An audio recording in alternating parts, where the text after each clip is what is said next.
É impossível alguém assistir esse vídeo completo e continuar sendo um apoiador do Lula. Escuta com atenção tudo que eu vou falar aqui, é a única coisa que eu te peço. Antes de chegar onde eu quero chegar, eu vou de forma rápida relembrar o caso Celso Daniel e fazer algumas rápidas pontuações. Celso Daniel, ex-prefeito de Santo André, em São Paulo, do PT, foi assassinado no início de 2002, depois de ter saído para jantar com um amigo chamado Sombra, e na saída do restaurante para casa, foi abordado por um grupo de criminosos que atiraram contra o carro dele, mas estava em um carro altamente blindado. E mesmo assim, de forma misteriosa, o carro parou, abriram as portas e levaram Celso Daniel. Deixaram Sombra lá sem nenhuma marca de ferimento.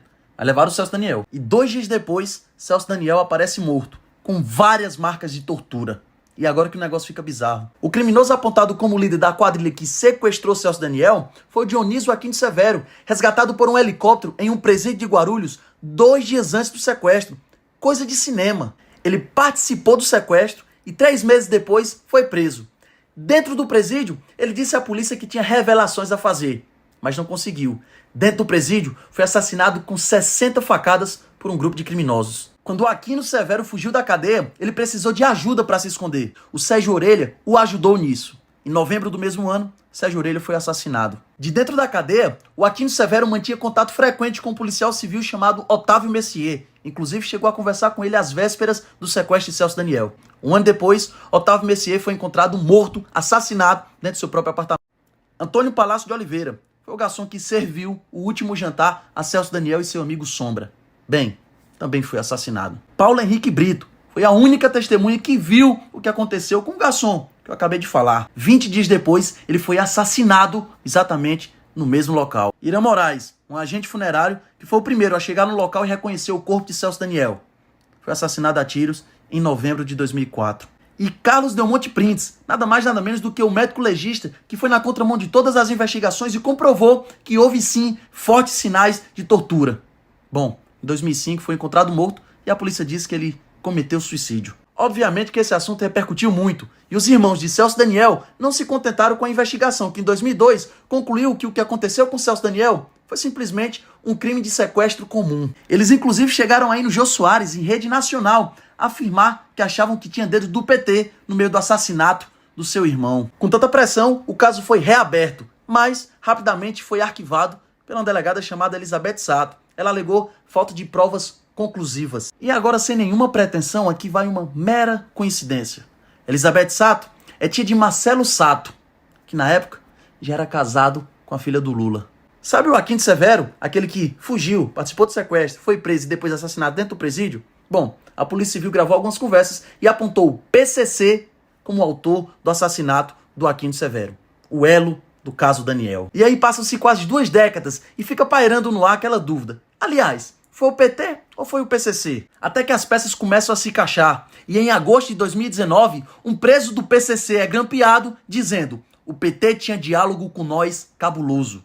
É isso mesmo, diálogo do PT com o PCC. E em junho desse ano, o João Muniz, que já fez algumas declarações de bens do Lula e que atualmente é o contador do Lulinha, filho do Lula, e que ainda divide sala com ele, é suspeito de lavar 16 milhões em loteria com o PCC. Além disso, recentemente foi encontrado na sala do Senival Moura, um vereador do PT, alguns cheques comprovando a ligação dele com o PCC. Mas até então eram apenas supostas ligações entre o PT e o PCC.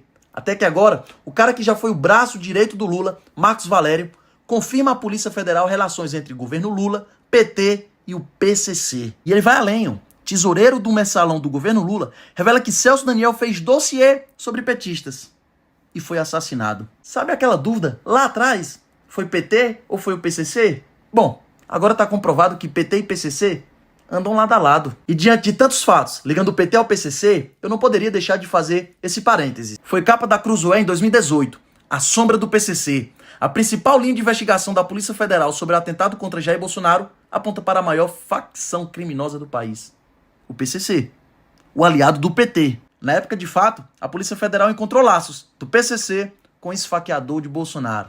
Não sei por qual motivo, a investigação não foi para frente. E a pedido da defesa do Bolsonaro, foi reaberto o caso esse ano. E a Polícia Federal escolheu um delegado que já investigou o PCC para apurar a facada no presidente. Continua na mesma. Mas fechando o parêntese aqui e voltando ao assunto principal. Lula, PT, PCC. Você não acha estranho que sempre o Lula está defendendo o criminoso, o bandido? Em maio de 2021, o Lula criticou a operação no Jacarezinho, onde os policiais mataram mais de 20 criminosos. Mas o Lula criticou a operação e disse ausência do Estado. E em maio desse ano, 2022, mais uma vez o Lula saiu em defesa dos criminosos. Criticou a operação policial na Vila Cruzeiro, no Rio de Janeiro, onde os policiais mataram mais de 20 criminosos. Mais uma vez ele vai lá. O Estado só aparece nas comunidades quando é pra matar alguém. Preste atenção.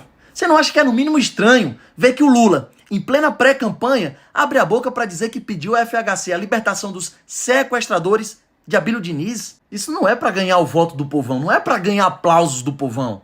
Isso é um nítido recado ao crime. É dizendo, ei narcotraficante, ei ladrão de celular, ei criminoso, eu tô aqui e eu tô do lado de vocês. É tão nítido. Basta você ver o programa de governo do Lula, onde ele sugere menos rigor contra as drogas e reeducação de policiais. Isso é desse mês, julho de 2022. Ser menos rigoroso contra as drogas só vai beneficiar os narcotraficantes.